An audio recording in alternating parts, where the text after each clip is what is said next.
transformés en la même image. Nous regardons Christ, nous regardons son ministère, nous voyons sa puissance et son onction, nous le regardons, nous le contemplons, nous l'étudions et nous l'écoutons et nous voyons que ce qu'il veut que nous soyons, ce qu'il veut que nous fassions dans cette dispensation, nous sommes transformés du concept de l'Ancien Testament, du processus du Nouveau Testament. Nous sommes transformés en la même image, de gloire en gloire. C'est-à-dire, comme vous commencez à manifester le ministère de Christ à ce niveau de gloire, vous continuez de le regarder, de l'étudier, d'avoir une plus grande grâce. Vous irez d'une gloire à une plus grande gloire. Le Seigneur va vous élever en la même image de gloire en gloire, comme par le Seigneur l'Esprit.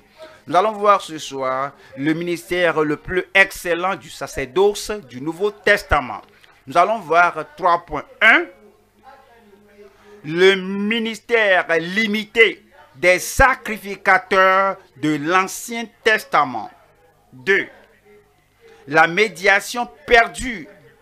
Ils doivent exercer cette médiation entre les pécheurs et le Seigneur. Et ils devaient réconcilier les gens avec Dieu. Finalement, ils ont perdu ce ministère. La médiation perdue du sacerdoce transformateur ordonné. Ils sont ordonnés à transformer, à montrer la lumière, à montrer la connaissance du Seigneur aux gens. Ils l'ont perdu. 3. C'est le mandat illimité des prédicateurs du Nouveau Testament. Nous, prédicateurs du Nouveau Testament et les sacrificateurs du Seigneur, le mandat qu'il nous a donné, il ne nous a pas donné le mandat de l'Ancien Testament, c'est-à-dire examiner les gens, interroger les gens, arrêter les chasser. Mais le mandat du Nouveau Testament, c'est de rendre meilleurs tous les gens qu'on rencontre, qu'on les rende plus profitables dans le royaume de Dieu. Le mandat illimité des prédicateurs du Nouveau Testament. Allons au premier point. C'est le ministère limité des sacrificateurs de l'Ancien Testament. Déjà, on a lu le passage là. Allons à Lévitique 13. Lévitique 13. Lévitique 13, 45. Le lépreux atteint de la plaie portera ses plaies déchirées et aura la tête nue. Il se couvrira la barbe et criera impur, impur.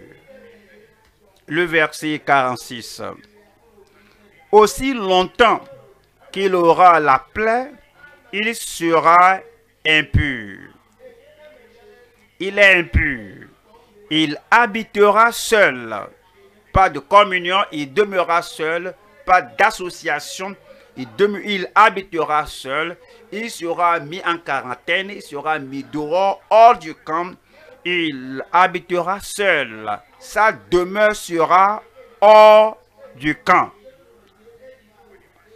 C'est divisé en 3 sections. Première partie, c'est la limitation des sacrificateurs de l'Ancien Testament. 2. La lamentation des personnes observatrices et fiables. Ce sont les gens dans l'Ancien Testament qui observent. Ils regardent les premiers jours de Moïse, ils considèrent le temps, et parce que la limitation qui rend les sacrificateurs de l'Ancien Testament d'aller dans la dégradation, ils se lamentèrent. Et 3, c'est la lèpre sur les gens transgresseurs et incriminés. Allons à la première partie, c'est la limitation des sacrificateurs de l'Ancien Testament. On a le Lévitique, mais allons au Nombre, chapitre 5, verset 1. Nombre 5, verset. L'Éternel parla à Moïse et dit: ordonne aux enfants d'Israël de renvoyer du camp tous lépreux et quiconque a une gonorrhée ou est souillé pas un mort. Alors, il faut les mettre dehors, il faut les renvoyer. Voyons le verset 3.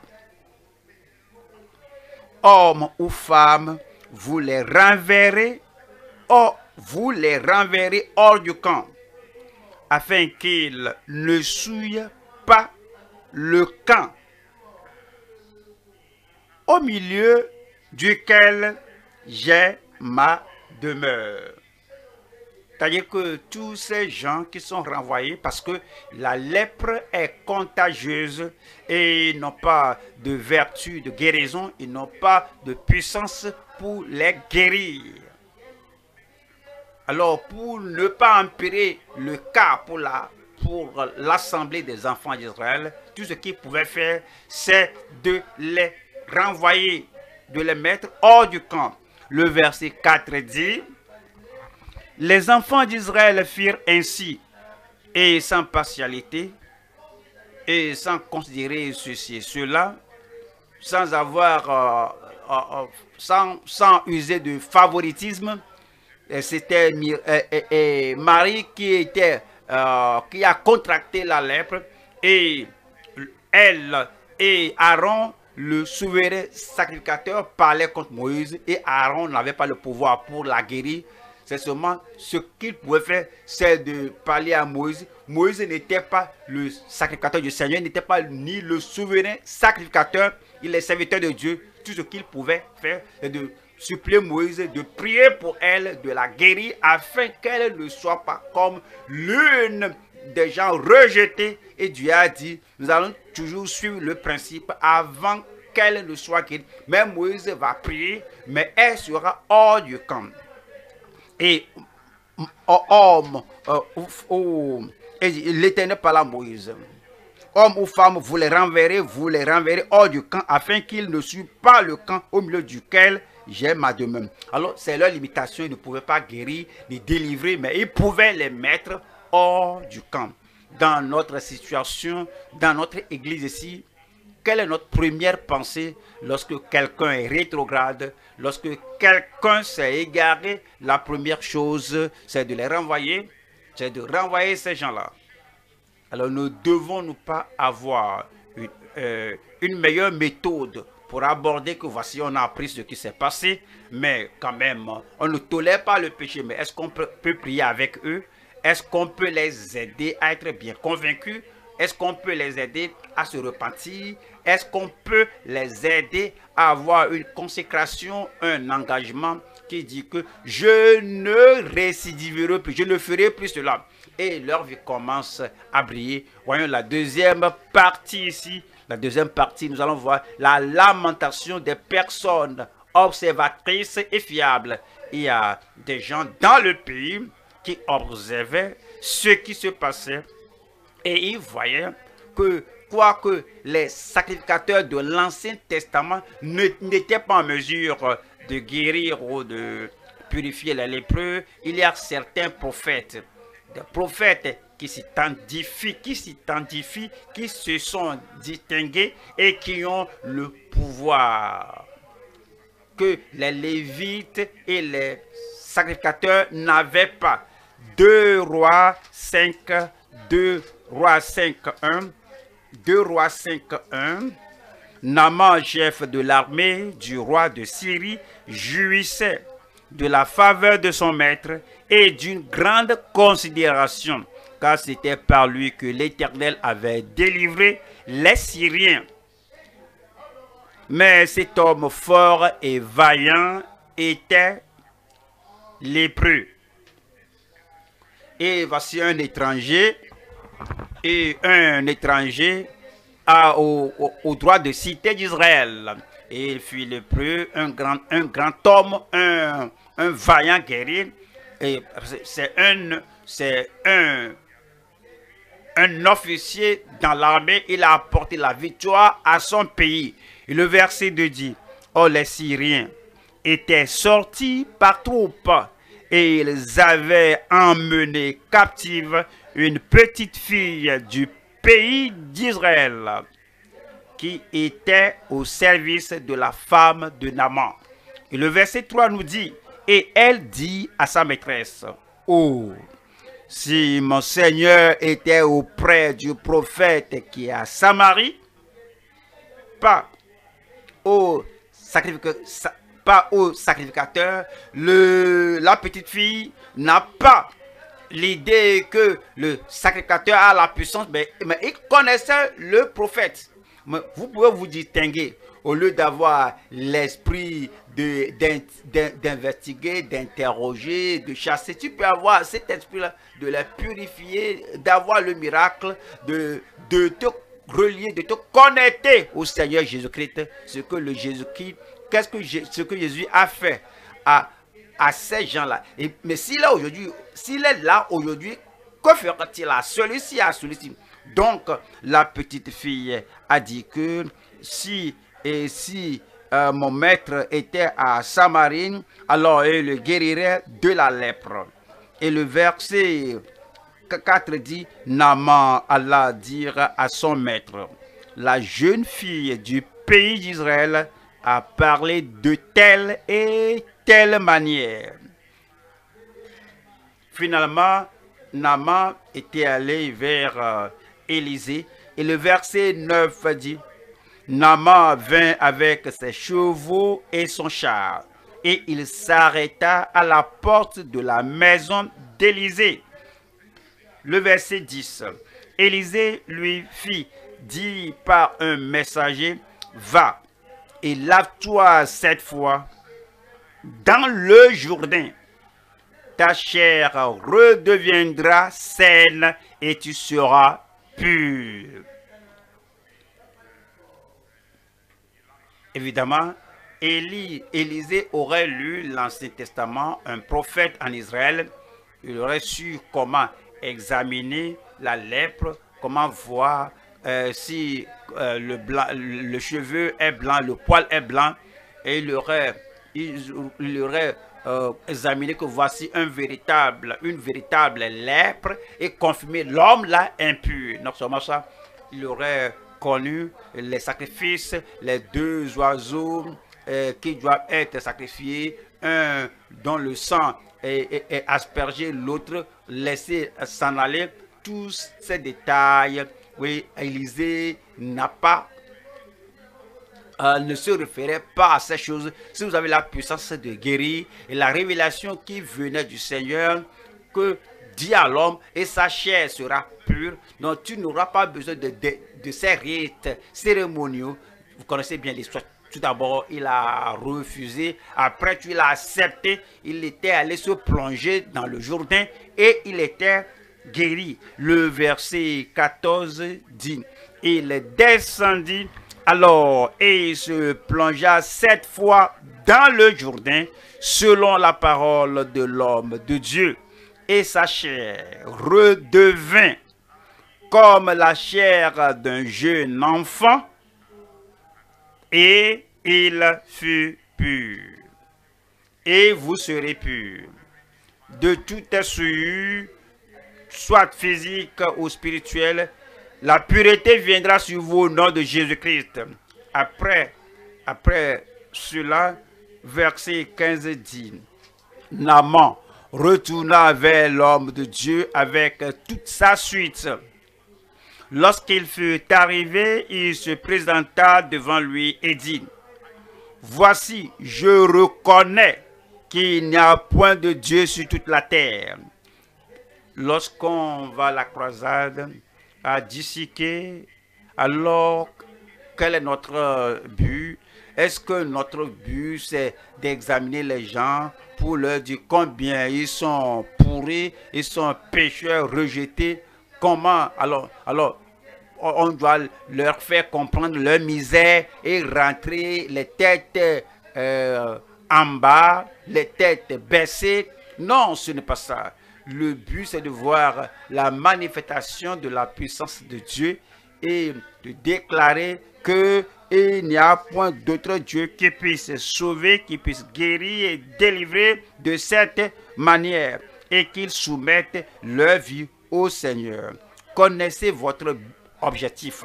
Lorsque vous allez prêcher, il faut savoir ce que vous poursuivez et le résultat que vous voulez avoir. Il disait que, et voici, je reconnais qu'il n'y a point de Dieu sur toute la terre si ce n'est en Israël. Et maintenant, accepte, je te prie, un présent de la part de ton serviteur. Et le verset 16 dit, et Élisée répondit, l'Éternel dont je suis le serviteur est vivant. Je n'accepterai pas. Naaman le pressa d'accepter, mais il refusa. Alors, vous avez reçu gratuitement, donné gratuitement. Psaume 74, Psaume 74, 9. Psaume 74, 9.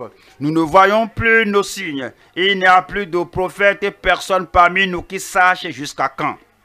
La lamentation est que nous avons...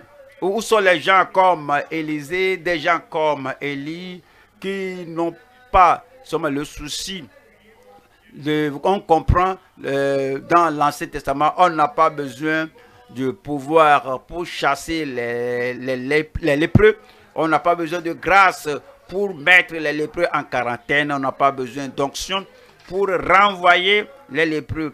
Tout cela peut être fait. Même examiner, on n'exige pas la grâce ni l'onction pour cela. Et pour confirmer, selon les signes, regardez le signe, regardez l'homme là. Alors vous comparez, alors il n'y a pas de grâce exigée, il n'y a pas d'onction qu'il faut pour faire cela. Mais, si on doit avoir le ministère de Christ sur le lépreux, sur les gens qui ont des cas, n'importe quel cas, et nous devons transformer leur vie par la force du Seigneur. C'est pourquoi on a besoin de la grâce, on a besoin d'intercéder. Il faut espérer en l'Éternel. C'est pourquoi il faut la nature de Christ. Donc, et se sont lamentés les gens qui sont observateurs et les gens qui se fient au Seigneur et disent que, oui, et ils ne voient, ils disent que nous ne voyons pas nos signes. Il n'y a pas de prophète. Et que nous ne voyons plus nos signes. Il n'y a plus de prophète. Et personne parmi nous qui sache jusqu'à quand. Luc chapitre 4. Le verset 27. Il y avait aussi plusieurs lépreux en Israël du temps d'Élisée, le prophète. Et cependant, aucun d'eux ne fut purifié, si ce n'est Naaman le Syrien. Le Syrien. Mais les lépreux qui étaient en Israël, nul n'était purifié, si ce n'est Naaman le Syrien qui venait du dehors. Pourquoi? Ces lépreux en Israël savaient que les prophètes et les sacrificateurs en Israël, que tout leur souci, c'est de les chasser et de les renvoyer, de les mettre en quarantaine. Toutes leurs préoccupations, c'est ce qu'ils pouvaient faire sans intercéder, sans avoir l'onction. Alors donc, elle ne s'est pas dérangée pour aller vers quelqu'un qui se nomme dirigeant. Mais Naaman ne connaissait aucun de cet ordre lévitique.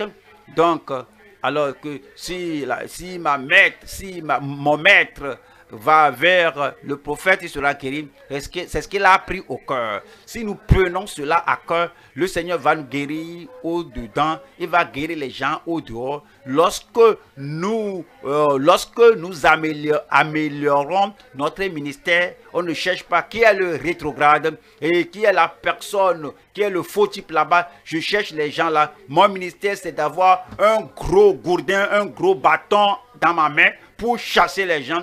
Lorsque nous changeons notre ministère, lorsque nous améliorons notre ministère, tout ce que on veut faire, s'ils ont tort, je vais les corriger. S'ils sont malades, je vais chercher la guérison de la main du Seigneur et les gens vont courir, ils vont venir à nous, ils vont venir vers nous. Nous allons les aider. Nous aurons le ministère du Nouveau Testament sur leur vie au nom de Jésus-Christ. Troisième partie ici. C'est la lèpre sur les gens transgresseurs et incriminés. La lèpre qui était venue sur les gens transgresseurs et incriminés. Oui, nous connaissons l'histoire de Marie et Aaron à Hébreu, Nombre, chapitre 12. Nombre 12, 1. Marie et Aaron parlaient contre Moïse au sujet de la femme éthiopienne qu'il avait prise, car il avait pris une femme éthiopienne. Verset 2. Il dit, est-ce seulement par Moïse que l'Éternel parle? N'est-ce pas aussi par nous qu'il parle? Et l'Éternel l'entendit. Aaron avait beaucoup de choses dans sa main, beaucoup de choses à faire pour servir. Ses fils aussi sont sacrificateurs, alors il devait les former. Et il a abandonné le ministère significatif, tout ce qui fait sa préoccupation maintenant. Regardez Moïse, regardez, il a pris une femme étrangère. Et Marie aussi, avec les femmes en milliers là-bas, au lieu de se concentrer sur le ministère, là, il parlait de Moïse. Vous savez, Marie et Myriam sont de même père et de la même mère. Ils sont plus âgés que Moïse. Tout ce qu'ils peuvent faire maintenant, c'est de dire, regardez ceci, regardez cela, mais concentrons-nous sur notre ministère. Dieu a accepté, il a oint, il a approuvé ce Moïse. Regardez l'eau qui sortait du rocher par les ans. Et regardez l'eau amère qui est changée en eau douce. Il faut en parler. Regardez le serpent des reins qu'il a levé, et quiconque regarde cela est guéri. Il faut en parler. Regardez l'épée, regardez plutôt la verge qu'il a tendue, et étendue, et puis le truc, la mer rouge est divisée. Dès que Moïse lève la main sur la montagne, les ennemis sont vaincus. Et ces petites choses de famille, alors oublions cela et avançons dans notre ministère. Mais le résultat est que le Seigneur s'est irrité contre Aaron et Marie. Et le verset 8 dit, verset 8, je lui parle bouche à bouche, c'est Dieu qui parle ici maintenant. Je me révèle à lui sans énigme, et il voit une représentation de l'Éternel. Pourquoi donc n'avez-vous pas craint de parler contre mon serviteur, contre Moïse? Voilà le verset 9, La colère de l'Éternel s'enflamma contre eux. La lèpre n'était pas venue sur Aaron, mais la colère de l'Éternel s'enflamma contre lui dans le physique pour montrer cette colère. Voilà le verset 10. La nuée se retira de dessus la tente, et voici Marie était frappée d'une lèpre, blanche comme la neige. Aaron se tourna vers Marie, et voici elle avait la lèpre. Le verset 11. Alors Aaron dit à Moïse, de grâce mon Seigneur. Alors il était le frère. Et il est le frère aîné de Moïse. Et Moïse, le Seigneur a dit, ton petit frère Moïse serait ton prophète, tu vas écouter de lui et tu vas déclarer la parole, parce que Aaron est éloquent. Donc Aaron maintenant s'était réveillé que non, je ne devais pas sinon ouvrir la bouche contre Moïse, que ce doit être Moïse qui écoute la parole du Seigneur et me le dit. Il dit, ah mon Seigneur, et il dit que Seigneur,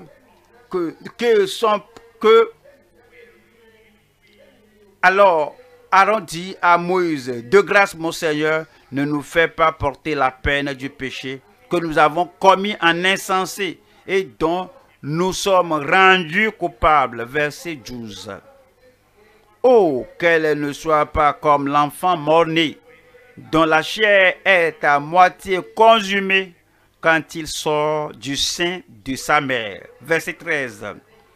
Moïse cria à l'Éternel que vraiment un homme, un serviteur de Dieu, doux et humble comme le Seigneur Jésus-Christ, ne veut pas se venger, il ne veut pas dire que c'est bon pour lui, c'est bon pour toi, c'est bon pour toi Aaron, alors ça te sert bien, alors que c'est bien, il faut faire sortir Marie du camp. Moïse ne s'intéressait pas à chasser les gens, qu'ils souffrent pour le mal qu'ils ont fait. Tout l'intérêt de Moïse, c'est que les gens soient purifiés, qu'ils restent dans le camp, qu'on aille ensemble à la terre promise. Moïse cria à l'Éternel en disant: oh Dieu, je te prie, guéris-la. Et on va à Sophonie 3. Sophonie 3. Et le verset 4. Ces prophètes sont téméraires, infidèles. Les enfants d'Israël sont rentrés dans une dégradation totale. Ils ont oublié leur service et tout ce qu'ils font maintenant. Ils font des choses sans grâce, sans onction.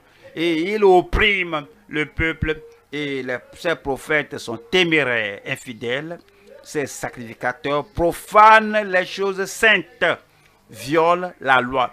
Les sacrificateurs ne pouvaient pas les purifier, les rendre meilleurs. Au fait, le ministère de ces sacrificateurs a dégénéré au point qu'ils ont profané les choses saintes et violent la loi. Allons au deuxième point. Nous allons voir la médiation perdue du sacerdoce transformateur ordonné. Ce que le Seigneur espère d'eux, c'est qu'il transforme les gens. Que leur sacerdoce, c'est pour être un agent transformateur dans les mains du Seigneur, qu'il les enseigne la parole de Dieu, qu'il transforme leur vie et qu'il fasse des gens acceptables devant le Seigneur. Mais ils ont perdu cette médiation. Ils ont perdu ce ministère. Nous allons à Lévitique. Lévitique chapitre 22, verset 4. Tout homme de la race d'Aaron qui aura la lèpre ou une gonorrhée, pensez-y, ces prêtres, sacrificateurs, fils d'Aaron, ne devaient pas avoir la lèpre. Ils devaient examiner ceux qui ont la lèpre et traiter leur cas. Mais la situation est venue, est arrivée que eux-mêmes, la protection et la couverture n'étaient pas pleinement sur eux. Et tout homme de la race d'Aaron qui aura la lèpre ou une gonorrhée ne mangera point des choses saintes jusqu'à ce qu'il soit pur. Il en sera de même pour celui qui touchera une personne souillée par le contact d'un cadavre, pour celui qui aura une pollution. Ces gens ne seraient pas en mesure d'officier, de servir ou faire quelque chose, parce que la lèpre qui devait investiguer, interroger le lépreux et chasser, renvoyer ces gens, eux-mêmes, ils avaient la lèpre. Nous allons voir 3 sections ici. Voyons la lèpre disqualifiante sur les sacrificateurs trop zélés. Pas les sacrificateurs officiants, mais les sacrificateurs qui portent la position dans la tête. Je suis sacrificateur et la lèpre vient sur eux pour les disqualifier. 2. La vie dégénérée des princes obstinés. Les prêtres et les princes et les sacrificateurs, les princes sont devenus dégénérés. 3. La tiédeur séduisantes des prédicateurs dépassés, les prédicateurs qui restent au-dessus de Dieu, au-dessus de tout. Alors ils sont pris dans le péché de la lèpre. 1. Nous allons voir la lèpre disqualifiante sur les sacrificateurs trop zélés. Nous allons à 2 Rois 5, 2 Rois 5, 20.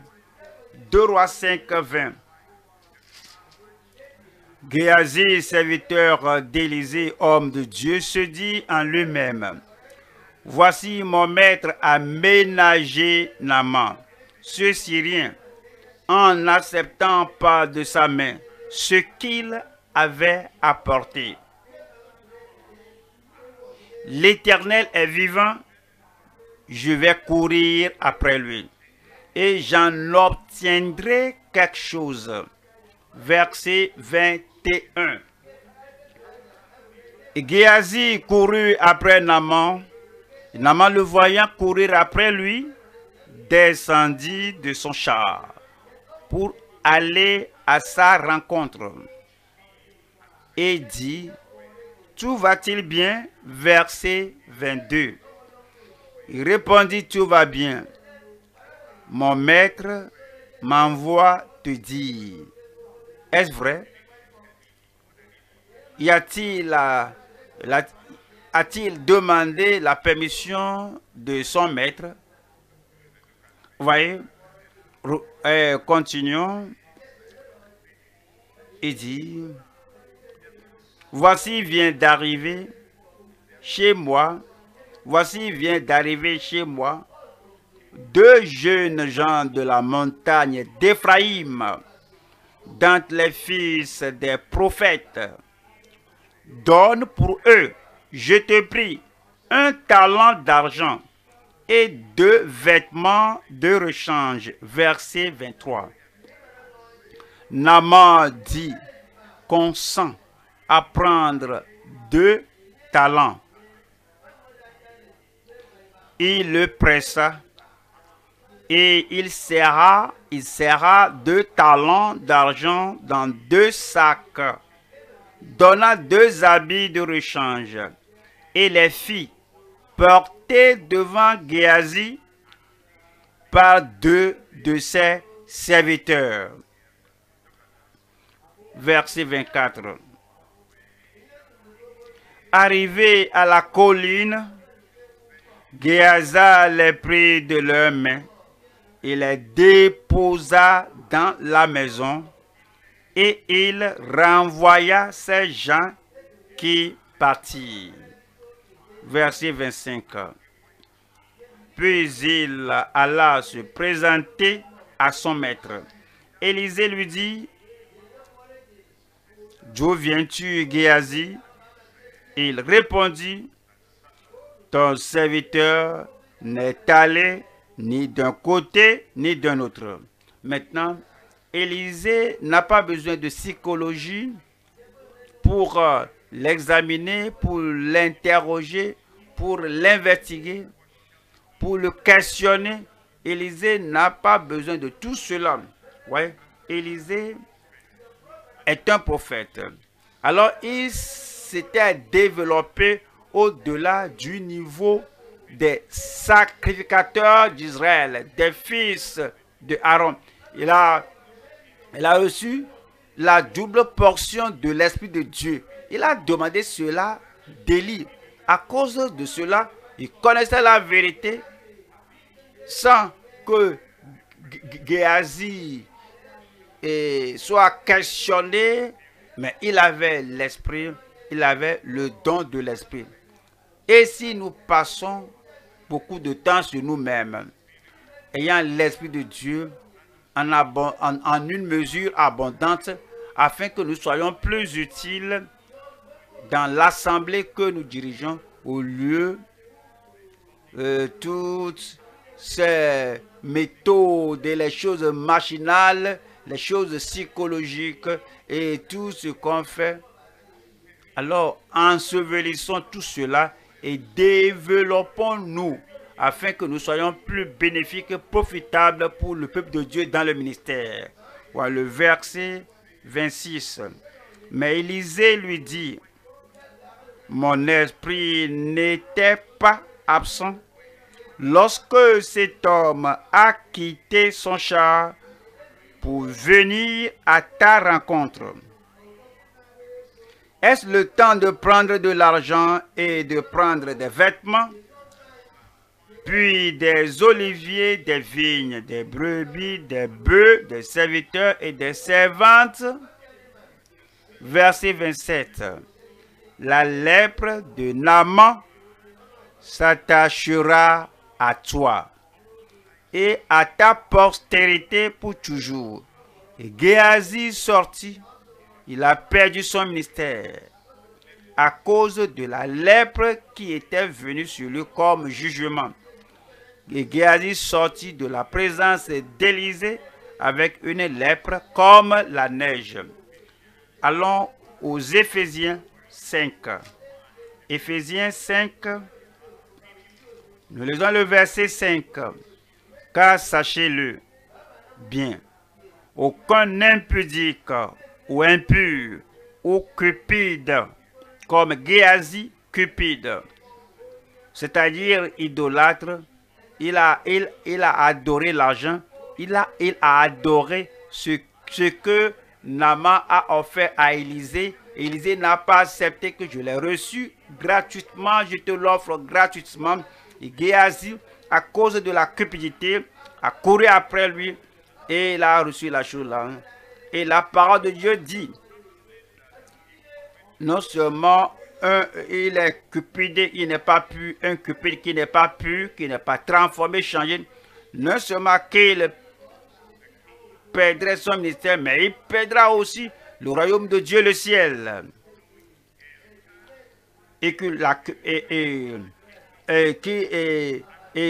il n'a pas, c'est-à-dire qu'idolâtre n'a d'héritage dans le royaume de Christ et de Dieu. 6.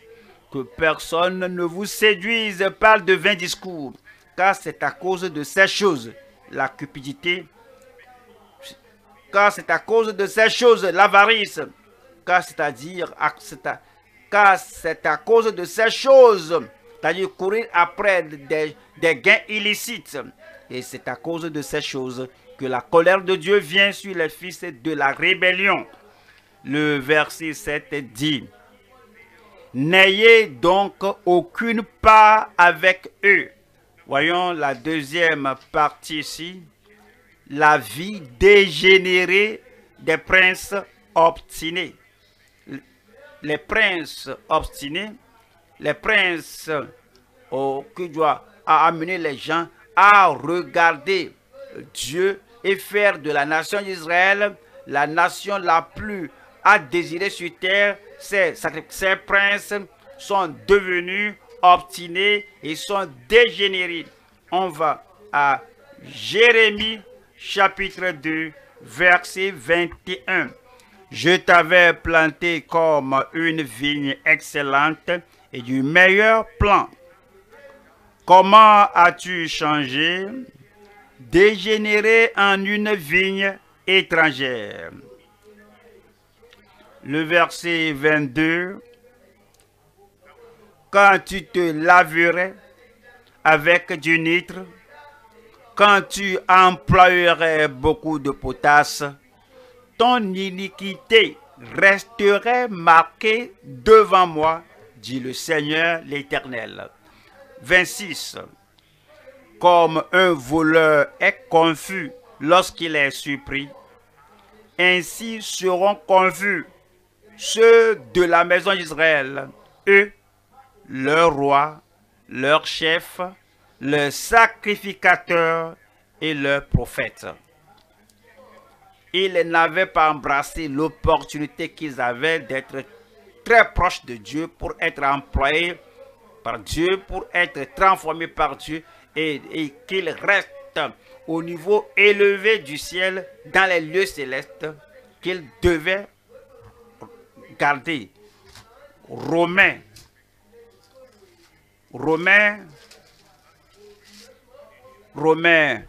1, 21. Puis, ayant connu Dieu, ces prophètes de l'Ancien Testament, ces gens-là, lorsqu'ils avaient Dieu, initialement, lorsqu'ils ont connu Dieu, sa puissance, en ces premiers temps, ces gens qui étaient sortis d'Égypte, qui ont traversé la mer Rouge, ces gens qui avaient l'alliance de paix avec Dieu, ils connaissaient Dieu au départ. Maintenant, ils sont comme des païens. Et puisque, ayant connu Dieu, ils ne l'ont point glorifié comme Dieu et ne lui ont point rendu grâce. Oui, ces sacrificateurs de l'Ancien Testament devaient se considérer que Dieu nous a mis à part en tant que fils de Lévi et nous a mis dans et nous a donné ce poste afin que nous connaissions tout le peuple d'Israël au Dieu vivant, que c'est un grand privilège et être reconnaissant. Non. Mais ils se sont égarés dans leurs pensées et leur cœur sans intelligence a été plongé dans les ténèbres. Et le verset 22 dit, se vantant d'être sages, ils sont devenus fous. Le verset 23, et ils ont changé la gloire du Dieu incorruptible en image représentant l'homme corruptible, des oiseaux, des quadrupèdes et des reptiles. Cela parle des païens, mais ce qui est applicable à ces Israélites. C'est pourquoi Dieu les a livrés à l'impureté selon les convoitises de leur cœur, en sorte qu'ils déshonorent eux-mêmes leur propre corps. Ces gens ont abandonné l'usage naturel du corps et se suent eux-mêmes. Ils ont oublié l'objectif de la création, de la rédemption, le pourquoi ils sont ordonnés à servir, pourquoi ils sont ordonnés dans ce ministère. Le verset 25, eux qui ont changé la vérité de Dieu en mensonge et qui ont adoré, servi la créature au lieu du Créateur qui est béni éternellement. Amen. Le verset 26. C'est pourquoi Dieu les a livrés à des passions infâmes, car leurs femmes ont changé l'usage naturel en celui qui est contre nature. Verset 27.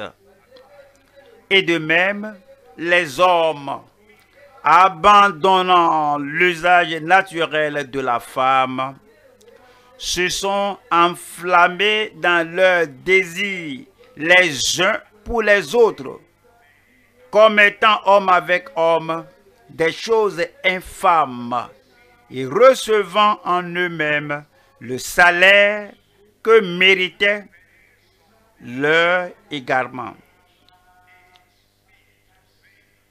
Il dit que maintenant, non seulement la lèpre, il y a des maladies vénériennes, il y a le VIH, il y a beaucoup de maladies maintenant, apparemment incurables, naturellement parlant, sauf par la puissance de Dieu, à cause de la façon ils se sont livrés à ces désirs de la chair. Et le verset 28. Comme ils ne se sont pas souciés de connaître Dieu, Dieu les a livrés à leur sens réprouvé pour commettre des choses indignes. Qu'est-ce qu'il faisait? Le verset 29. 29. Étant rempli de toute espèce d'injustice, de méchanceté, de cupidité, de malice, plein d'envie, de meurtre, de querelle, de ruse, de malignité. Verset 30. Rapporteurs médisants, impies, arrogants, hautains, fanfarons, ingénieux au mal, rebelles à leurs parents, dépourvus d'intelligence. 31. De loyauté, d'affection naturelle, de miséricorde. 32. et bien qu'ils connaissent le jugement de Dieu, déclarant dignes de mort ceux qui commettent de telles choses, non seulement ils les font, mais ils approuvent ceux qui les font. Voyons la troisième partie ici. La tiédeur séduisante des prédicateurs dépassés. Des prédicateurs dépassés. Ils font les choses mauvaises. Ils ont abandonné le ministère central. Ils ont abandonné leur appel central. Ils ont abandonné leur consécration centrale. Et les choses insignifiantes et qu'ils font maintenant. Et alors, ils sont pris, ils sont dépassés. Galates 6. Galates 6, verset 1. Frère, si un homme vient à être surpris en quelque chose, en quelque faute, voyez, comprenons. Lorsque quelqu'un prie, vous regardez les sacrificateurs de l'Ancien Testament, s'ils voient un signe de lèpre, ils se concentrent sur cela. Ils n'ont pas le pouvoir pour guérir, mais ils ont la passion pour examiner, aller en détail. Mais frère, si un homme vient à être surpris en quelque faute, vous qui êtes spirituels, redressez-le avec le sacrifice du Seigneur, le sacrificateur du Seigneur. Nous sommes les prophètes, les sacrificateurs du Seigneur. Nous sommes les prédicateurs de l'évangile maintenant. Nous n'allons pas chercher comment condamner les gens, renverser les gens, mais on examine, on dit, mais qu'est-ce qu'on peut faire afin que nous soyons, afin qu'ils soient les hommes et les femmes qu'ils doivent être. Si un homme vient à être surpris en quelque faute, vous qui êtes spirituels, redressez-le avec un esprit de douceur et non d'orgueil, et non disant que oui, tu vas savoir qui je suis. Oui, je suis le dirigeant ici, je t'ai surpris, je t'ai arrêté, je t'ai attrapé. Oui, tu vas sentir du piment ici, ça va péter pour toi. Mais il faut le redresser-le avec un esprit de douceur. Prends garde à toi-même de peur que tu ne sois aussi tenté. Allons au troisième point. Nous allons voir ici le mandat illimité des prédicateurs du Nouveau Testament. C'est celui que nous sommes. Nous allons au-delà des gens de l'Ancien Testament, de l'Ancienne Alliance. Nous voulons savoir quel est notre mandat et quel est l'aspect illimité de notre mandat en tant que les gens du Nouveau Testament. Nous allons voir ceci en 3 sections. Première partie, c'est son ministère de purifier, non de chasser les lépreux. Cela se réfère à Christ. 2. Notre mandat de purifier, non pas juste de conseiller les lépreux. Et puis, 3. La soumission en consécration et en conformité au Seigneur. Allons à la première partie. Nous allons voir Christ. Qu'a-t-il fait? Comment l'a-t-il fait lorsqu'il était sur terre? Alors il a confronté les lépreux. Qu'a-t-il fait? Est-ce qu'il est retourné au passage lévitique pour voir comment les examiner? Voyons ce qu'il a fait. Nous allons à Marc 1, 40. Un lépreux vint à lui, se jetant à genoux, il lui dit d'un ton suppliant, « Si tu le veux, tu peux me rendre pur. » Déjà, l'homme savait qu'il était le lépreux, donc ne doit pas encore l'examiner. Il savait qu'il était lépreux. Alors, il ne l'interrogeait pas comment la lèpre est venue sur toi, combien d'années. Il dit, mais si tu le veux, tu peux me rendre pur. Verset 41. Jésus, ému de compassion, la compassion, c'est ce que nous appelons de Christ. Lorsqu'on trouve quelqu'un qui a la lèpre, qui a un cas, qui a la folie, qui a des problèmes spirituels, ben, quelqu'un qui s'est attiré le malheur, alors il ne pouvait pas céder, alors il faut la compassion. Jésus est ému de compassion et tendit la main, le toucha et dit, je le veux, sois pur. Le verset 42. Aussitôt, la lèpre le quitta et il fut purifié. Le ministère de purifier le lépreux et non de le chasser. Luc 17. Luc 17, nous lisons le verset 14. Dès qu'il les eut vus, il leur dit, allez vous montrer au sacrificateur. Et pendant qu'ils y allaient, il arriva qu'il fut guéri. Ce sont les 10 lépreux qui ont rencontré le Seigneur Jésus-Christ. Ils ont dit, Fils de David, aie pitié de nous. Et encore la compassion. Il ne les avait pas touchés, il ne les avait pas examinés, comment la lèpre est, quelle partie est blanche, quelle partie est rouge. Il dit, allez vous montrer au sacrificateur. Pourquoi? Pourquoi, dit-il, va te montrer au sacrificateur? Les lèpres dans l'Ancien Testament, rappelez-vous, Naaman n'était pas israélite.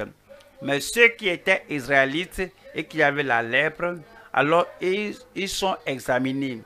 Alors le sacrificateur va l'examiner, que voici, oui, il est lépreux et il est impur.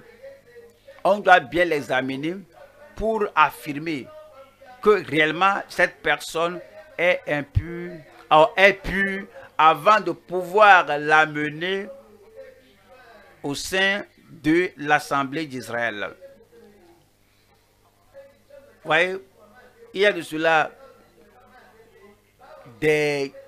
plus de 2 ans, aucun en Israël n'était revenu au sacrificateur pour dire que nous étions lépreux, tu nous as examinés et ils sont maintenant on est pur. Alors, et ils ne suivaient pas le processus d'affirmer leur processus, leur purification de plus de 2000 ans. Oui, le processus de purification n'a pas été fait. N'a pas été fait. Oui, le lépreux en Matthieu 8, Jésus a dit, et Marc aussi, ne dites à personne, allez vous montrer au sacrificateur. Si vous dites à ces gens, ils n'ont pas le pouvoir de vous guérir, pour vous amener à l'assemblée. Tout le monde croit que vous êtes impur. Allez vous montrer au sacrificateur et lui, il va affirmer que tu es pur. Alors tu seras accepté encore à l'assemblée. Et c'est dit que allez vous montrer au sacrificateur. Le sacrificateur, si ces gens vont vers les sacrificateurs et voient qu'ils sont maintenant purs, il va penser qu'il y a des années, depuis des années, que la purification n'a pas lieu. Qui a fait ceci? Ils diraient, c'est Christ. Et ces sacrificateurs seraient forcés à affirmer que c'est vraiment, il est le Christ. Allez leur dire, allez vous montrer à ces gens qu'ils affirment et confirment que voici le Christ. Vous connaissez bien l'histoire. Et comme il allait, ils étaient purifiés. Comme vous irez au nom de Jésus, vous serez totalement purifiés au nom de Jésus-Christ. Voyons Matthieu 11, verset 2. Jean ayant entendu parler dans sa prison des œuvres du Christ, lui fit dire par ses disciples. Verset 3. Es-tu celui qui doit venir ou devons-nous en attendre un autre? Verset 4. Jésus leur répondit, allez, rapportez à Jean ce que vous entendez Et ce que vous voyez, es-tu le Christ? Es-tu celui qui doit venir ou devons-nous en entendre un autre? Allez dire à Jean ceci. Lorsque vous direz à Jean ceci, il saurait que voici celui qui a venu à venir, et c'est l'évidence qu'il est le Christ. Et le verset 5. Les aveugles voient. Cela n'était pas arrivé dans l'Ancien Testament. Quelque chose se passe dans le ministère de Christ qui n'était pas arrivé dans l'Ancien Testament. Les boiteux marchent, cela n'était pas arrivé. Les lépreux sont purifiés. Lorsque vous dites cela à Jean, Jean saurait que voici l'évidence de celui qui est plus élevé que les sacrificateurs qui vont les examiner et les chasser. Dans le cas de celui-ci, les lépreux sont purifiés, les sourds entendent, les sourds entendent, les morts ressuscitent. Et la bonne nouvelle est annoncée aux pauvres. Et il nous dit au verset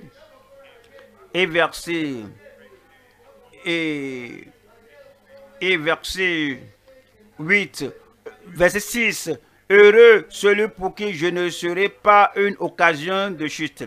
Le ministère de Christ, c'est de purifier les lépreux et non de les chasser. 2. Notre mandat de purifier, pas juste de conseiller les lépreux. Nous avons un ministère supérieur à celui des sacrificateurs et des prophètes. Nous avons maintenant un mandat. Matthieu chapitre 10, le verset 1.